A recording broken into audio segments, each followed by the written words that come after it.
she's like, no, I don't want to tell you. No, I don't want this to be a thing. You know, and people who do that, they're always like, I don't want this to be a thing. And it's like, if you don't want it to be a thing, then shut the fuck up, okay? Don't bring that shit up. That's what would prevent it from being a thing, because now it's a thing. It's a thing anyway, but now it's really a thing because you're being a stupid ass bitch. Respectfully.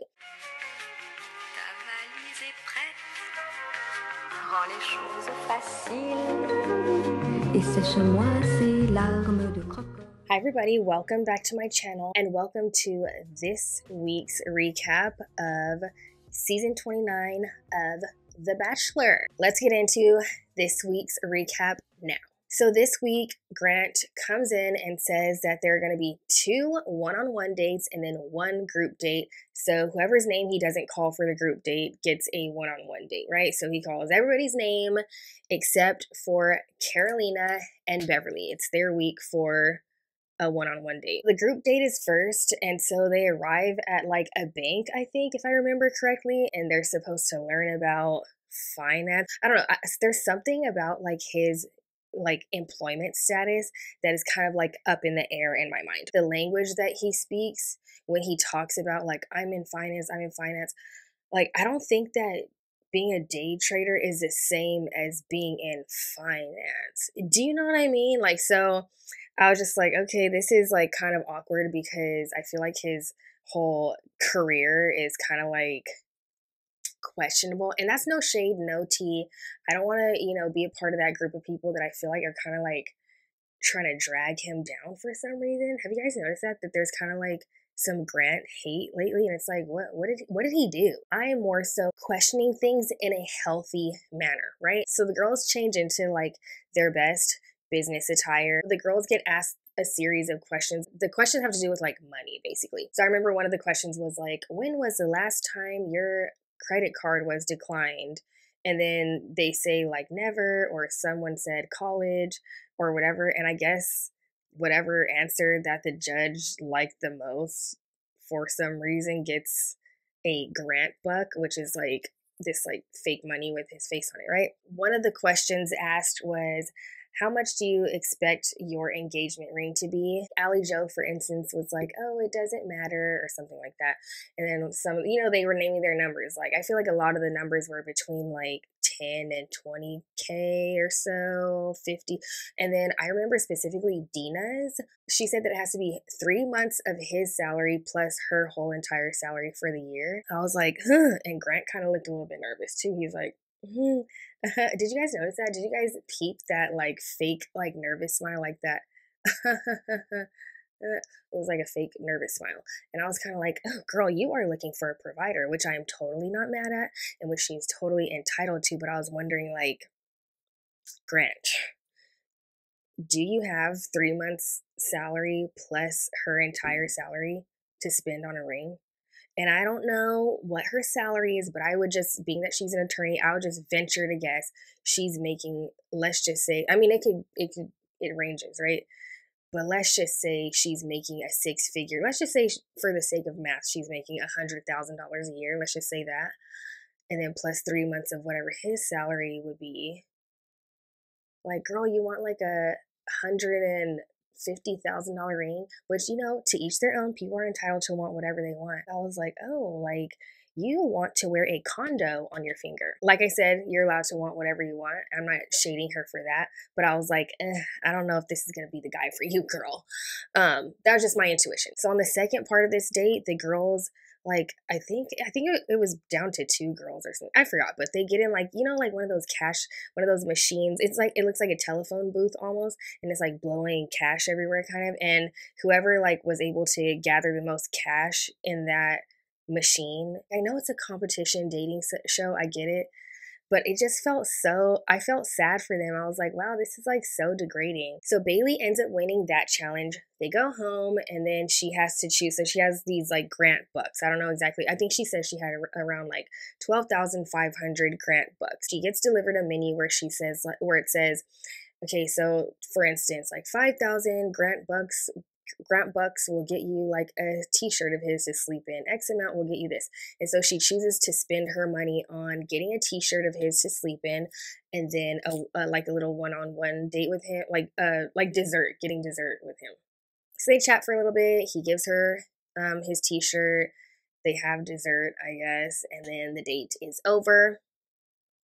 In my opinion, the vibe between Bailey and Grant just was not there. It's like when people are like, when they're on, like, you know, sometimes I feel like I can be like that, where it's like, oh, I'm on today. I'm being like charming, funny, talkative, like I'm charismatic kind of, you know. It's like some people have that thing, like where you just know, like you could just be on, right? I feel like Bailey does that with him, but it's like it's like goofy. I get friendship vibes from them. Like I don't get romantic vibes, I get friendship vibes. Parisa gets some one-on-one time with Grant, and then they play a game of Chubby Bunny. I hated that whole entire interaction, but apparently Grant liked it because he ended up giving Parisa a rose. It was like, okay, if you like it, I love it. So back in the house, you know, the girls are all sitting together as they do, and Zoe starts crying because she didn't get one-on-one time with Grant, and she felt like, oh, the game was kind of unfair because, you know, the rules were, you know, it wasn't truly about finance. And she's like, I like, you know, rigid kind of rules. And it ended up kind of being more of a thing where like, oh, the judge thought your answer was funny, like that kind of thing.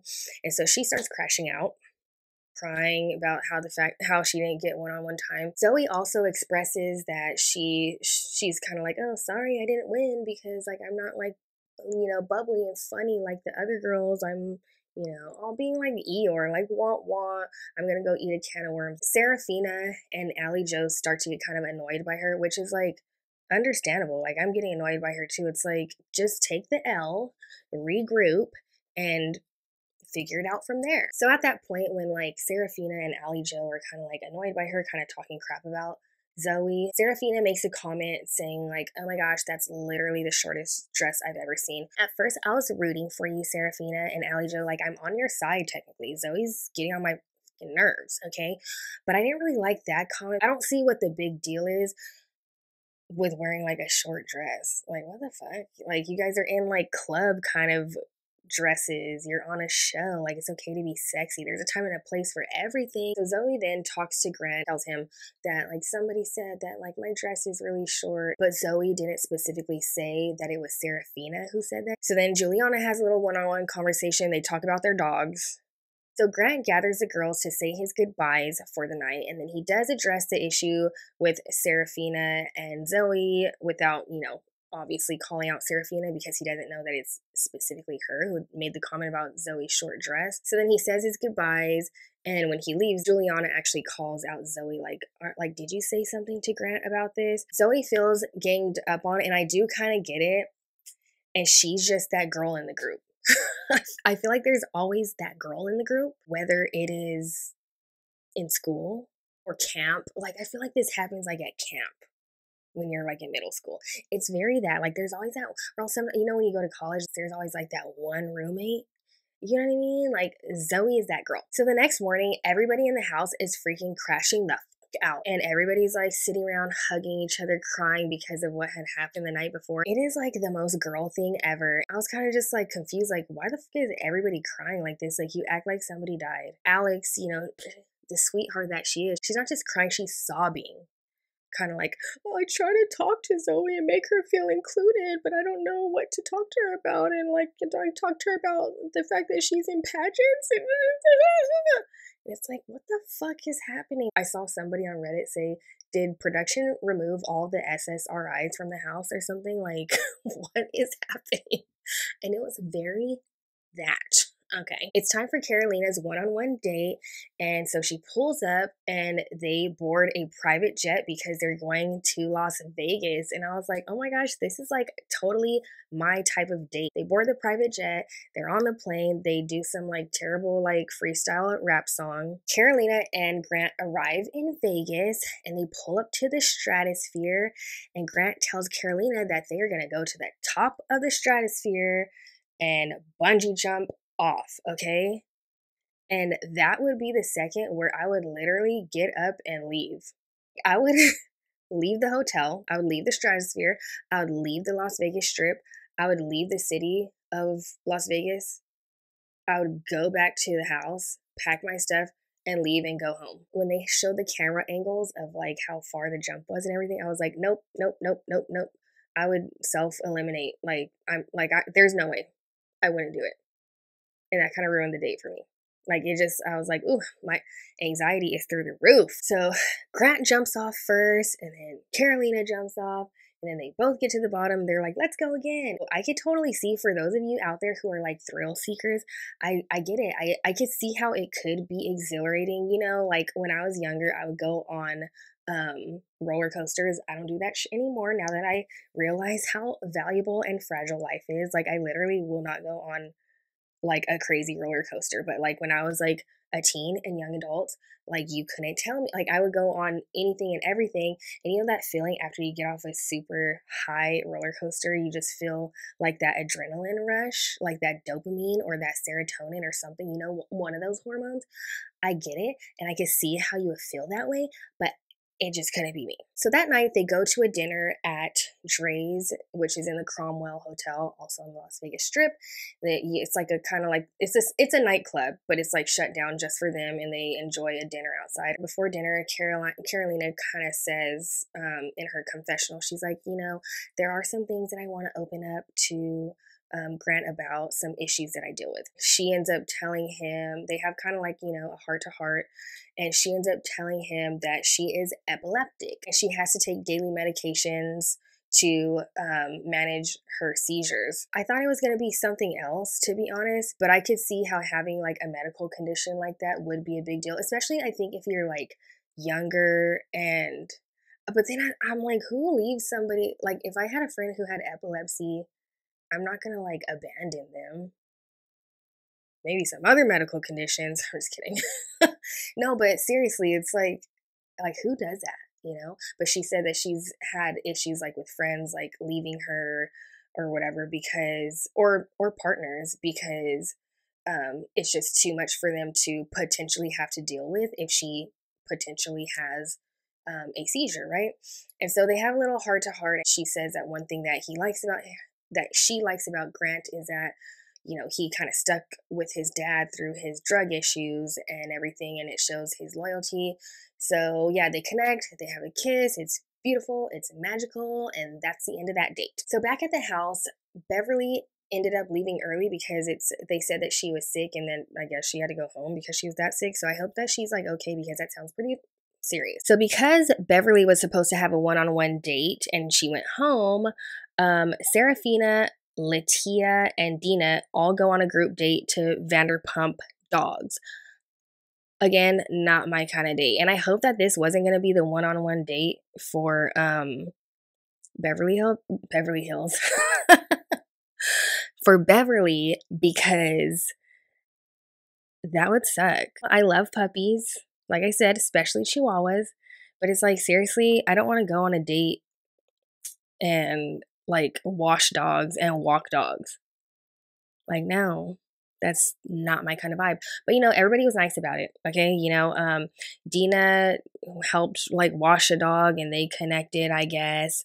I don't really particularly feel the connection, but that's just me. I'll get more into that later in this episode about Dina. Serafina, I did kind of feel a connection. I don't know, they don't have like enough camera time in order for me to really say quite yet.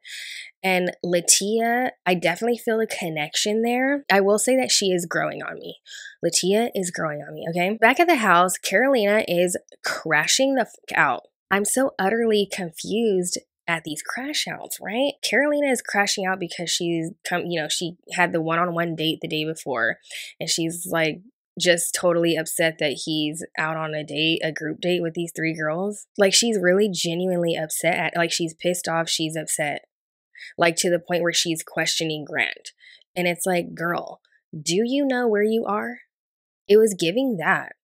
Actually, it was giving Gloria Trillo. It was giving Gloria Trillo from The Sopranos. Google her. It was very much giving like, do you know where you're at? Can I call somebody for you? Okay, grandma, let's get to bed now. Yeah, she's like crashing out, like crying and stuff. It's like, what the fuck? So Serafina and Dina come back to the house, and then Latia gets a one-on-one date with Grant, and their date is at City Hall, which I found to be kind of weird, but whatever. Again, I guess it's the magic of TV, and people want to see like Los Angeles, even though City Hall is literally like outside of City Hall is like oh, never mind. Let me not talk shit about my city, okay? But I'm just saying, if somebody took me to City Hall as a date, it's like, you guys, production, you guys couldn't find a restaurant to rent out or something. Like, don't take me to City Hall. But I digress. But you know what? At the end of the date, I'm like totally skipping ahead. But at the end of the date, they did slow dance to like a nice like string quartet. So that was like cute. So at the date, Grant and Latia both kind of connect on like their issues growing up, with Grant being that his dad was an addict, and with Latia being that her dad passed away when she was only 3 months old. And at the end of that date, he does FaceTime Latia's mom, because she does mention that she's like super close to her mom and her family. So they FaceTime and it's cute or whatever, and then Latia does get a rose. So again, back at the house, Carolina is having a Gloria Trillo level crash out, but she does say that apparently Rose told her that when Carolina and Grant had like their little one-on-one, it was like a one-on-one time within the group date when they were like dancing on stage and whatever, when when they were dancing on stage and Mario was there, which I'm so glad you guys loved my singing last week. That was funny. But yeah, she's like, I guess Rose told Carolina that, oh, Grant told me that when he was like dancing with you on stage that he was thinking of me the whole time. Carolina felt some type of way about that, and like it hurt her, and so she was like, it's like, you know, led to it an even further crash out, which was just like so bizarre on Rose's part. Why would you tell her that? Like, it was just weird, but we'll get back to that. So the next day, the girls all prepare to go on a big group date with Grant. Is it considered a date? I'm not sure, but they all get dressed to go to a prom. And Grant does invite 4 guys from the Golden Bachelorette. And I was like, oh, how cute. Like, they're giving like dad vibes, or sugar daddy vibes, if you know what I mean.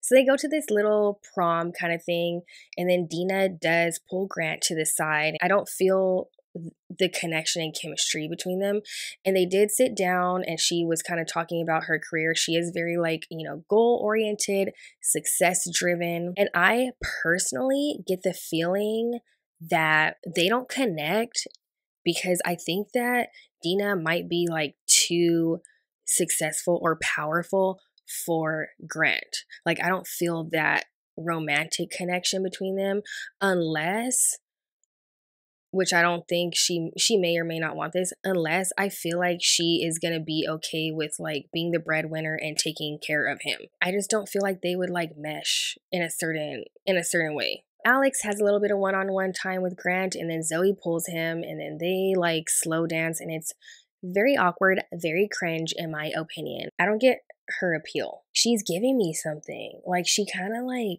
she reminds me of somebody who made me feel very like uneasy, where I wondered like, what's your deal? I don't know how else to explain it, but like, there's something about Zoe that I'm like, something is off, right? And I'm like, what is your vibe? What's your deal, girl? Natalie and Grant chat for a little bit, and then Carolina comes to interrupt Grant because, again, she is still crashing out about not only the date, but then now it's because of what Rose told her. So this is when I kind of get pissed off, okay? Carolina kind of tells like a half story in the way of like, where I cannot stand when people do this, where it's like, this is, oh my God, I'm triggered, like PTSD, okay? Have you ever been in a situation, which is very high school, have you ever been in a situation where it's like, oh, somebody told me XYZ, but I'm not going to tell you who it was? And it's like it's like, if you're gonna be open and let's talk about it, like let's lay it all out on the table, so that way we could like really handle it, get everybody in the room, and let's talk about what really went down. Okay, so it's just kind of like an unfair, like cowardly way of handling a conflict. And so that's what Carolina does. Is very immature, okay? She's pissing me off. It's very stupid. It's very childish. So Grant's like, what? Like, I didn't say that. Like, and so he's like, who said that? Well, can I guess? Was it Bailey? That was his first name. And I just thought that was funny. She's like, no, I don't want to tell you. No, I don't want this to be a thing. You know, and people who do that, they're always like, I don't want this to be a thing. And it's like, bitch, if you don't want it to be a thing, then shut the fuck up, okay? Don't bring that shit up. That's what would prevent it from being a thing, because now it's a thing anyway, but now it's really a thing because you're being a stupid ass bitch, respectfully. So by process of elimination, Grant figures out that it's Rose who told Carolina this. So then he goes to confront Rose about it, to talk to her about it. And Rose is like, I thought that you said that. And I am so embarrassed for her. I literally wanted to sink into my bed and then like cover my head with my blanket because I was so freaking embarrassed for her. So I was like very much so confused because I didn't necessarily expect this from Rose. And so they talked about it, and he's kind of like, no, like I didn't say that, and I wouldn't say something like that. Like that's something that, like, you know, a player would kind of say to a girl, like, oh yeah, I was thinking about you the whole time. You know, very that, which I did kind of find it to be odd. Like, why would he say that? Like, that's silly. And on top of that, it's like, Rose, where have you been this whole time? Like, who is you? Of all people, if he did like go off script, if you will, and say that to you, why would he say it to you?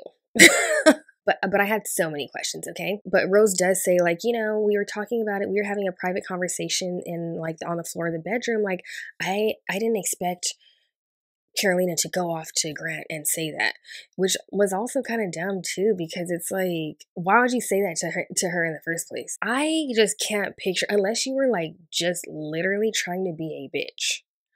I don't understand why you would go to a girl and be like, oh yeah, you know, the guy that you were dancing with, he said that he was thinking about me the whole time. Yeah. But I have a theory about that. I have a theory about that conversation. I have a couple of theories. Okay, I have a theory about the conversation. Now, Carolina is mad at Grant for going back to Rose and confronting her about it, which is dumb because that's called communication and what is it called? Conflict. You know when you learn it in elementary school, is it called like conflict mediation or something? Can you believe that when I was in elementary school, I was chosen to be like a conflict mediator? Now look at me like messy as hell. Once upon a time, I was like mature. Yeah, now Carolina is mad at Grant for talking about it, and then Rose is mad at Carolina, and then all the girls are mad at Carolina because they feel like, you know, she made this whole thing a thing, and it's cutting into the time that Grant is able to spend with the girls because he's over here trying to figure out that whole issue. Do you know what I mean? So now everybody's kind of like mad at each other, and it's like, yes, I'm living for it.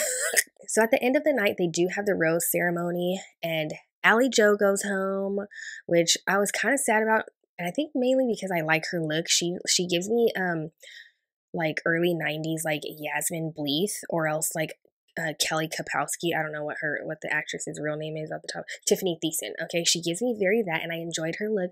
But then at the same time, I did feel like Allie Jo was very like, she was just on one. Okay, and you know, I love that she's like a tough cookie, but she's just very like on one and like just on one, like confronting people and this and that. It's like, chill out, you know, like take a chill pill, calm down, like be cool, don't be all like uncool. Bailey goes home and Chloe goes home. I was kind of like shocked and sad at Chloe just because going home, because last week she won like one of the challenges. Was that last week, the basketball game? And then Bailey, I'm not shocked at, because like I said, I feel like their connection was very like friendship vibes. And I do feel like she is very goofy and everything with Grant, but I feel like, and in comparison, I feel that Alex is very goofy with Grant, but I feel like Alex's goofiness has like a flirtation to it, where Bailey's isn't like flirtatious or romantic. So then I felt like I could see them as friends more so than in a romantic relationship. So that kind of made sense to me. Yeah, I literally do not get why he sent Chloe home over sending Rose home, who turned out to like be exposed as like a liar at worst, or catty at best. Rose, like, what's your vibe? But I have a theory about that conversation, which I'm going to get into now. I feel that if Rose is not a complete psycho, I feel like this is what happened in the privacy of that bedroom conversation. Because Carolina was kind of getting on this tip of like, not only was she mad, but she was very like, kind of like, fuck Grant. Like, she was kind of like on that tip. Do you know what I mean? Like, that the energy was very that. And like that she's looking at him sideways as a person. And so I feel like she was probably talking to Rose about that, like having that conversation where like, oh, like I'm kind of looking at him differently as a person. And where Rose might have been like, yeah, it's kind of weird to me too, because last week he told me that when he was dancing with you, he was thinking about me the whole time. Like basically trying to further paint him as like some sort of like bad guy. So that's my conspiracy theory. Okay, and that is if Rose is not a total like biatch or liar or whatever. But also, so look, after the show, somebody like on Twitter or on somewhere, Instagram somewhere, pulled up the clip of Grant last week having this so-called conversation with Rose, like saying whatever she's talking about, and she took it out of context. So what Grant was saying is, because you know how like all the girls were all mad that Carolina won this like musical challenge and they're all sad that they're not getting their one-on-one time, whatever. Grant basically told Rose, like, even though I'm like on like this date or dancing with somebody or whatever, I am thinking about the other girls. Like meaning he's like being mindful or considerate of the other girls. He didn't mean it in a way, and I'm not giving the exact quotes, but he didn't. The context was more so like I'm being mindful of the other girls even when I'm like on a date. It wasn't more so like, oh, I'm on a date with this girl and I was thinking about you the whole time, which is what Rose interpreted that as. Okay. So I think that it was all like a miscommunication and like misreading a conversation. So I'm shocked that Rose didn't go home, but I'm also not shocked. I'm also kind of happy because I want this drama to drag out. Yes, I do. I want to see what happens. Like it couldn't have just ended last night. The eliminations and everything kind of do make sense. Actually, I mean, Chloe could have still stayed and send freaking Zoe home. But again, she's also, she like is gonna spice things up. Like I feel it. Okay. She's gonna bring the drama, the good TV, right? So it's what we're all here for. At least that's what I'm here for. So anyway, that's the end of this week's recap. Leave me comments and let me know what you guys think. And if I'm not here, I'm on TikTok and I'm on Instagram and I'm on Facebook, but the links to everything will be down below. So that's it for this video, and you guys will see me next week. Bye.